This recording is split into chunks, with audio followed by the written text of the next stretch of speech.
नमस्कार दोस्तों, स्वागत है आपका मेरे चैनल पे। दोस्तों पहले आज का मार्केट डिस्कस करेंगे, कैसा था आज का मार्केट, कहाँ थे हमारे लिए बाइंग के लेवल्स, उसके बाद में डेली चार्ट लगाएंगे, उसको एनालिसिस करेंगे और अंत में हम लगाएंगे 15 मिनट का चार्ट और फुल डिटेल में डिस्कस करेंगे कि कल मार्केट किस तरफ का मूवमेंट दे सकता है और कहाँ हो सकते हैं हमारे लिए बाइंग के लेवल्स। दोस्तों वीडियो को पूरा जरूर देखना। तो दोस्तों यहाँ पे क्या हुआ है, आज मार्केट ने क्या किया, मार्केट ने जहाँ पे क्लोजिंग करके गया था निफ्टी, वहाँ पे इसने ओपनिंग दी, यहाँ पे ओपनिंग दी और यहीं से ये गिरावट यहाँ पे हमें देखने को मिली। और ये यहाँ पे ओपनिंग देने के बाद लगभग 25,425 के आसपास इसने ओपनिंग दी और यहाँ से ये नीचे की मूवमेंट करता है और सपोर्ट यहाँ पे लेता है। देखो ये जो लेवल है, ये लेवल है 300 के आसपास का। तो यहाँ से आप देखोगे तो लगभग 100 से 120 पॉइंट का ये मूवमेंट हमें वन वे यहाँ पे देखने को मिला, लेकिन इसको हमने ट्रेड नहीं किया। देखो यहाँ पे ओपन होने के बाद सीधा ये गिरावट में आ गया, तो हम ट्रेड कैसे कर सकते हैं, कोई यहाँ पे सिग्नल नहीं मिला, पैटर्न नहीं मिला, तो कैसे हम ट्रेड कर सकते हैं। क्योंकि यहाँ पे ये जो कल की जो यहाँ पे हाई थी, ये जो हाई था उसके आसपास खुल रहा है, तो हमें तो ये लग रहा था कि यहाँ पे थोड़ा सा रुकने के बाद ये ऊपर की मूवमेंट यहाँ पे करेगा यार, ऊपर का ब्रेकआउट देगा, तो हम ऊपर की मूवमेंट कर यहाँ पे ऊपर की मूवमेंट के लिए ट्रेड करेंगे। लेकिन यहाँ से ये नीचे आया तो हमने यहाँ पे अवॉइड किया। फिर यहाँ पे ये धीरे धीरे करके यहाँ पे कंसोलिडेशन करने लगा और फिर एक बार हमने एक यहाँ पे मन बनाया था कि 360 के ऊपर अगर निकलेगा तो यहाँ पे हम एक छोटी सी रिस्क लेंगे और उस रिस्क के हिसाब से यहाँ पे हम ट्रेड करेंगे। तो यहाँ से लेकिन उसके बाद में ये 360 के लेवल को भी यहाँ पे ऊपर की तरफ ब्रेक नहीं किया, तो हमने आज यहाँ पे कोई ट्रेड नहीं की थी। और कल भी हमारा नो ट्रेडिंग डे था, आज भी हमारा नो ट्रेडिंग डे है। तो अभी मार्केट जो चल रहा है वो सिचुएशन बहुत ही क्रिटिकल है, यहाँ से हमें इस मार्केट से बच के रहना चाहिए। ऐसे मार्केट से कभी भी दूर रहो और अपने पैसे को सेफ रखो। अभी निफ्टी की क्लोजिंग हुई है 25,330 के आसपास, कल की क्लोजिंग से 100 पॉइंट ऊपर आके निफ्टी ने क्लोजिंग दी है। बैंक निफ्टी का चार्ट देखोगे 5 मिनट के ऊपर, तो बैंक निफ्टी यहाँ पे ओपन होता है 55,700 के नीचे, थोड़ा सा गैप डाउन ओपन होता है और यहाँ से ये धीरे धीरे करके यहाँ पे नीचे आता है। नीचे आने के बाद ये और नीचे आता है और लो लगाता है 400 के आसपास। तो यहाँ से आप देखोगे तो लगभग 300 पॉइंट की रेंज में यहाँ पे बैंक निफ्टी ट्रेड कर रहा था, लेकिन ये जो मूवमेंट हो रही थी वो ऑप्शन बायर के ट्रेड करने लायक ऐसी कोई मूवमेंट यहाँ पे नहीं हो रही थी। लेकिन मैंने आपको एक लेवल बताया था कि अगर ये 600 से यहाँ पे ब्रेक डाउन करेगा तो यहाँ पे एक यहाँ पे मौका मिल सकता है नीचे की तरफ ट्रेड करने लायक, और जो टारगेट मैंने यहाँ पे क्लियरली बताया था 400 के आसपास। तो यहाँ पे ये जब यहाँ पे ओपन हुआ और यहाँ पे 600 के आसपास 2-3 कैंडल होल्ड करने के बाद में जब ये नीचे निकला, तो यहाँ पे एक चीज यहाँ पे थी, एक बार ट्रेड कर सकते थे, छोटे रिस्क यहाँ पे ले सकते थे। मैंने आपको क्लियरली बोला भी था कि यहाँ पे हमें क्वांटिटी को कम रखना है। 800 से लेके 600 का जोन हमने डिस्कस किया था, ये 200 पॉइंट में हमें कोई ट्रेड यहाँ पे नहीं करनी। तो यहाँ पे जैसे ही ब्रेकडाउन हुआ नीचे एक ट्रेड करने का यहाँ पे मौका था, और ये जो हमारा टारगेट था उसको भी यहाँ पे थोड़ा सा नीचे जाके सपोर्ट लिया है।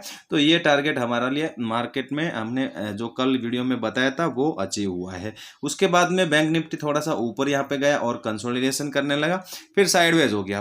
क्लोजिंग हुई है 55,460 के आसपास, कल की क्लोजिंग से 270 पॉइंट बैंक निफ्टी ने ऊपर आके क्लोजिंग दी है। बैंक निफ्टी का डेली का चार्ट देखोगे, बैंक निफ्टी में हमारी पोजीशन बनी हुई है 55,000 के राउंड।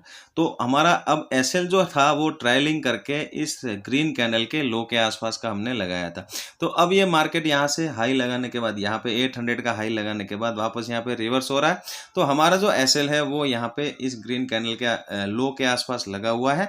तो ये अगर वापस नीचे आता है तो हमारी जो ट्रेड है, हमारी जो पोजीशन है वो एग्जिट हो जाएगी, क्योंकि हमने यहाँ पे 55 के लेवल के ऊपर हमने पोजीशन बनाई थी और हमारा जो ट्रेलिंग एसएल लगा हुआ है वो प्रॉफिट में है, तो हमें कोई नुकसान यहाँ पे होने वाला नहीं है। अब नेक्स्ट मूवमेंट जो आएगी वो 56,000 के ऊपर सस्टेन होने के बाद में ही यहाँ पे आने वाली है। अगर डेली क्लोजिंग यहाँ पे 56,000 के ऊपर मिलेगी तो उसके बाद में एक अच्छी मूवमेंट ऊपर की तरफ हमें और देखने को बैंक निफ्टी में मिलेगी। नीचे के लिए 55,000 एक इंपॉर्टेंट यहाँ पे सपोर्ट का काम करेगा, तो यहाँ पे ये लेवल बहुत ही इंपॉर्टेंट है। इसके नीचे की क्लोजिंग थोड़ा सा बैंक निफ्टी को यहाँ पे वीक कर सकती है। निफ्टी में जो मैंने टारगेट बताया था वो टारगेट अभी तक अचीव हुआ नहीं है, मार्केट यहाँ से रिवर्सल हो चुका है। हमारा जो एसएल था वो हमने ट्रेलिंग करके 25,200 के आसपास यहाँ भी लेके आ चुके हैं। हमारा जो यहाँ पे ट्रेड बनी थी, यहाँ पे पोजीशन जो बनी थी वो बनी थी 25,000 के राउंड लेवल के आसपास। तो ये इस इंडेक्स में भी हमारी जो पोजीशन है उसका एसएल हमने यहाँ पे हमारे कॉस्ट से थोड़ा सा ऊपर लगा के रखा है। तो यहाँ पे हमें इसका भी अगर एसएल होता है तो हमें यहाँ पे प्रॉफिट ही होने वाला है, क्योंकि मार्केट ने यहाँ पे 2 दिन यहाँ पे रिवर्सल दिखाया है। कल जो यहाँ पे होल्ड किया था हायर लेवल के आसपास, आज उसका रिवर्सल हुआ है और कल की कैंडल पूरी यहाँ पे वाइप आउट कर चुका है आज की कैंडल ने। तो यहाँ पे हमारा जो हम एसएल है अभी बचा हुआ है, एसएल जाएगा तो भी हम यहाँ पे प्रॉफिट में क्लोजिंग करने वाले हैं। अभी नीचे की जो यहाँ पे पोजिशन बनाएंगे या फिर नीचे की कोई कंडीशन के बारे में अगर यहाँ पे सोचेंगे तो पहला जो यहाँ पे सपोर्ट जो निकल के आ रहा है वो 25,000 के आसपास है। ये लेवल इंपॉर्टेंट होने वाला है, ये स्ट्रॉन्ग सपोर्ट है, इसको ब्रेक नहीं करना चाहिए। बैंक यहाँ पे निफ्टी पहला जो सपोर्ट लेगा वो इस लेवल के आसपास लेगा और फाइनल सपोर्ट 25,000 का है।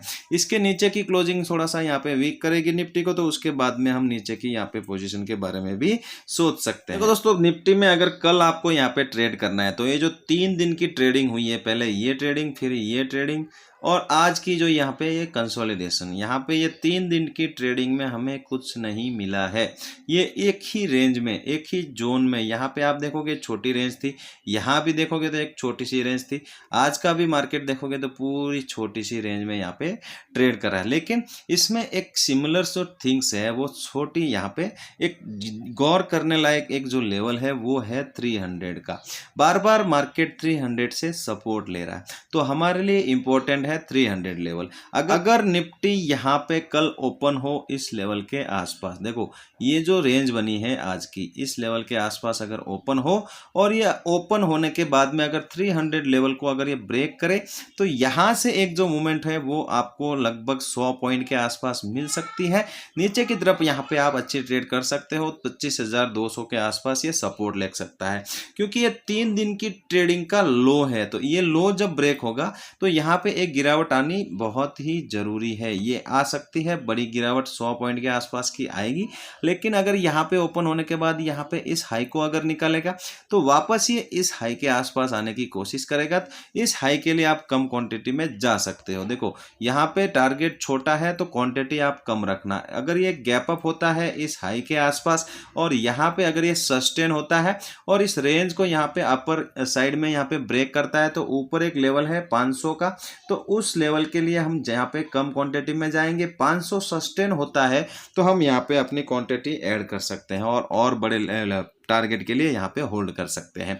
यहाँ से अगर वापस नीचे निकलेगा तो वापस इस रेंज के लिए आप यहाँ पे टारगेट लगा के कम क्वांटिटी में ट्रेड कर सकते हो। गैप अप होने के बाद क्वांटिटी कम रखना, क्योंकि ये जो यहाँ पे कंसोलिडेशन है यहाँ तक मार्केट आ सकता है, पहला जो मूवमेंट होगा। और अगर गैप डाउन मिलेगा इस जगह के आसपास, इस लो के नीचे 250 के आसपास, तो यहाँ भी आपको अब रेंज की यहाँ पे वेट करना पड़ेगा। रेंज अगर मिलेगी और उस रेंज का जिस तरफ ब्रेकआउट या ब्रेकडाउन होगा, निकलेगा जिस तरफ मार्केट, हम उस तरफ की ट्रेड करेंगे, लेकिन क्वांटिटी उसमें भी कम रखेंगे। अगर आपको बैंक निफ्टी में कल यहाँ पे ट्रेड करना है तो बैंक निफ्टी के लिए इंपॉर्टेंट होगा 55,400 का लेवल। तो आज इसने 2 बार इस जगह से आसपास यहाँ पे सपोर्ट लिया है, तो ये बहुत ही इंपॉर्टेंट होने वाला है। और ऊपर के लिए होगा ये रेंज। ऊपर अगर ये इस रेंज में ओपन होने के बाद ब्रेक करता है तो वापस इस हाई के आसपास तक आ सकता है। कम क्वांटिटी में आप ऊपर की तरफ यहाँ पे ट्रेड कर सकते हो, लेकिन 400 का ब्रेकडाउन होगा तो एक बड़ी गिरावट हमें देखने को मिलेगी। तो यहाँ पे सपोर्ट मिलेगा नेक्स्ट 55,200, और अगर इसको भी ये होल्ड नहीं करता है, यहाँ से सपोर्ट नहीं मिलता है, तो इंपॉर्टेंट सपोर्ट होगा 55,000 का राउंड लेवल। नीचे की तरफ आप यहाँ पे अच्छी क्वांटिटी बैंक निफ्टी में ट्रेड कर सकते हो। नीचे थोड़ी सी गिरावट बड़ी हो सकती है, लेकिन गैप अप हो जाएगा तो फिर हमारे लिए कोई मतलब नहीं है। अगर ये इस जगह के आसपास समझो गैप अप हुआ यहाँ पे कहीं 55,700 600 के बीच में। तो यहाँ पे हमें बहुत इंतज़ार करना पड़ेगा। ये जब तक इस रेंज को नहीं ब्रेक करता है तब तक हमें कोई बड़ी मार्केट में मूवमेंट यहाँ पे देखने को नहीं मिलेगी बैंक निफ्टी में, क्योंकि ये जो हाई है और आज का जो लो है ये 2 दिन की ट्रेडिंग है। तो यहाँ पे ये बीच में अगर ओपन होगा तो यहाँ पे हमें फंसा सकता है। तो हमें इस लेवल का वेट करना होगा, ऊपर की तरफ 800 ब्रेकडाउन का, नीचे की तरफ 400 ब्रेकडाउन का। अगर आपको कम रिस्क में यहाँ पे ट्रेड करनी ही है तो कम छोटी सी यहाँ पे क्वांटिटी में आप ट्रेड कर सकते हो, लेकिन उसके लिए आपको यहाँ पे रेंज का वेट करना पड़ेगा और उस रेंज को आप ट्रेड करना। अगर ये गैप डाउन होता है यहाँ पे कहीं 300 के आसपास, तो यहाँ पे आपको देखना है। अगर यहाँ पे कोई बुलिश सेटअप बनता है तो कम क्वांटिटी में आप ऊपर की तरफ यहाँ पे 600 का टारगेट के लिए आप जा सकते हो। ये इजीली मुझे लगता है कि ये अचीवेबल टारगेट होगा। अगर यहाँ से अगर नीचे निकलता है तो वापस सपोर्ट कहाँ पर है 55,000 के आसपास, लेकिन यहाँ पे छोटी सी कोई यहाँ पे रेंज बननी चाहिए, मार्केट टाइम बिताना चाहिए, उसके बाद में नीचे निकलेगा तो आप यहाँ पे कम क्वांटिटी में नीचे की तरफ ट्रेड कर सकते हो। दोस्तों वीडियो यहाँ तक देख रहे हो, वीडियो अच्छा लगा हो लाइक जरूर करना। चलते हैं, मिलते हैं नेक्स्ट वीडियो में। जय हिंद।